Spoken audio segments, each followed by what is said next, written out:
तो दोस्तों हाल ही में भारत के विदेश मंत्री डॉक्टर एस जयशंकर साहब ने एक काफ़ी ज़्यादा इंपॉर्टेंट विजिट को किया है जो कि लॉन्ग टर्म में भारत के लिए काफ़ी ज़्यादा बेनिफिशियल साबित होने वाली है और इससे हम डायरेक्टली टर्की को भी यहाँ पर काउंटर कर पाएंगे। तो भारत के विदेश मंत्री ने साइप्रस को विजिट किया और इनकी ये विजिट काफ़ी ज़्यादा इंपॉर्टेंट और साथ में इंटरेस्टिंग थी, क्योंकि सबसे पहले तो भारत ने इस छोटे से कंट्री के साथ में 3 तरह के समझौतों के ऊपर साइन किया, जिसके बाद में सबसे ज़्यादा इंपॉर्टेंट समझौता था रक्षा यानी कि डिफेंस कॉरपोरेशन को लेकर के, जहां पर अगर आप साइप्रस को देखते हैं तो टर्की जैसा कंट्री इनको 2 पार्ट्स में डिवाइड कर देना चाहता है, लेकिन कहीं ना कहीं अब साइप्रस भारत के लिए भी काफ़ी ज़्यादा इंपॉर्टेंट हो जाता है, जिसके कारण आने वाले समय में आप सब देखेंगे कि भारत इनको मिलिट्री लेवल और साथ में इकोनॉमिक लेवल दोनों लेवल के ऊपर काफ़ी ज़्यादा हेल्प करने वाला है, जिससे कि हम डायरेक्टली टर्की को काउंटर कर पाएंगे। क्योंकि टर्की ने हाल ही में भारत के खिलाफ एक के बाद एक लगातार कदम उठाए हैं, जिनका अब भारत को यहाँ पर रिप्लाई करना थोड़ा सा ज़्यादा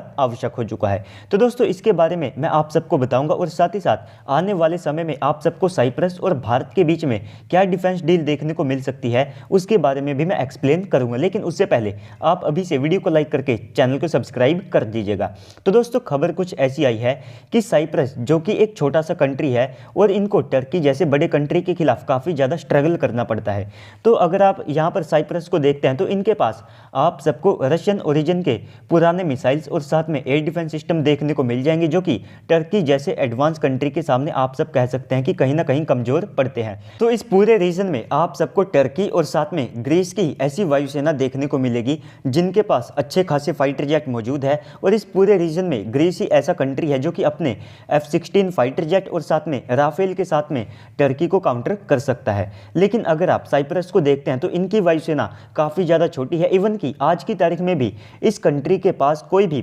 फिक्स्ड विंग फाइटर जेट मौजूद नहीं है। तो इन्हीं सारी नीड्स को पूरा करने के लिए भारत आने वाले समय में अपने वेपन्स को इस कंट्री के लिए पिच करेगा, जिसमें सबसे पहले तो भारत की साइड से अपने LCH हेलीकॉप्टर इस कंट्री को दिए जा सकते हैं, अपने जो LCA तेजस फाइटर जेट है वे भी इनको ऑफर किए जा सकते हैं और साथ ही साथ हमारे पास जो कॉस्ट इफेक्टिव आकाश एयर डिफेंस सिस्टम है तो वो भी इस कंट्री को यहाँ पर प्रोवाइड कराए जा सकते हैं, जिससे कि ये एक अच्छी खासी स्ट्रेंथ के साथ में टर्की के सामने खड़े हो सकेंगे। और अब आप सबके मन में एक ये भी सवाल आएगा कि साइप्रस जब इतना ज़्यादा छोटा कंट्री है और इनको टर्की के खिलाफ काफ़ी ज़्यादा स्ट्रगल करना पड़ता है, तो क्या ये भारत से तेजस जैसे महंगे फाइटर जेट को खरीद पाएंगे या फिर नहीं। तो साइप्रस जैसा कि मैंने आप सबको बताया कि एक छोटा सा कंट्री है, तो इनकी जो आवश्यकता है वो भी छोटी सी होगी, जिसको अगर भारत यहाँ पर पुश करता है अपने इकोनॉमिक बेनिफिट्स के साथ में तो डेफिनेटली इनके द्वारा भारत के जो तेजस फाइटर जेट है, आकाश एयर डिफेंस सिस्टम है, LCH हेलीकॉप्टर है, वे यहाँ पर खरीदे जा सकते हैं। लेकिन यहाँ पर भारत को कहीं ना कहीं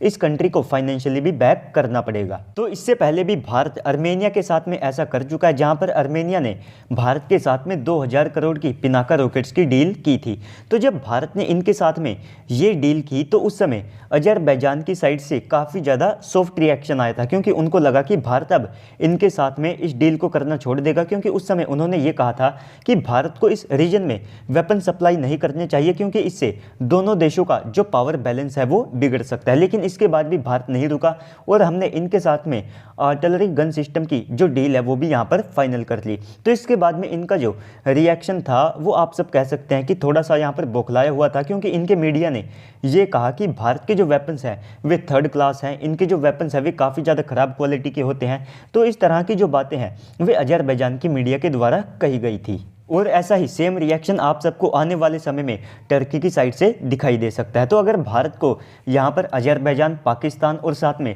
टर्की के इस ग्रुप को काउंटर करना है तो हमको अर्मेनिया, ग्रीस और साथ में साइप्रस जैसे जो कंट्रीज़ है तो इनके साथ में मिलकर के अपना मिलिट्री कॉर्पोरेशन बढ़ाना पड़ेगा। UN के लेवल पर इनका जो समर्थन है वो भी भारत को करना पड़ेगा और साथ ही साथ यहाँ पर हमें भी अपना एक यहाँ पर ग्रुप फॉर्म करना चाहिए जिसमें हम इन तीनों कंट्रीज़ को भी ऐड कर सकते हैं। तो दोस्तों ओवरऑल इस पूरी न्यूज़ के बाद अब आप सबको क्या लगता है कमेंट सेक्शन में बताइएगा। साथ ही साथ अगर आपको वीडियो अच्छी लगी है तो वीडियो को लाइक कर दीजिएगा। अगर आप चैनल के ऊपर पहली बार आए हैं तो प्लीज़ से चैनल को भी सब्सक्राइब कर दीजिएगा। तो चलिए दोस्तों आज की इस वीडियो में इतना ही, मिलते हैं अगली वीडियो में, तब तक के लिए गुड बाय, जय हिंद।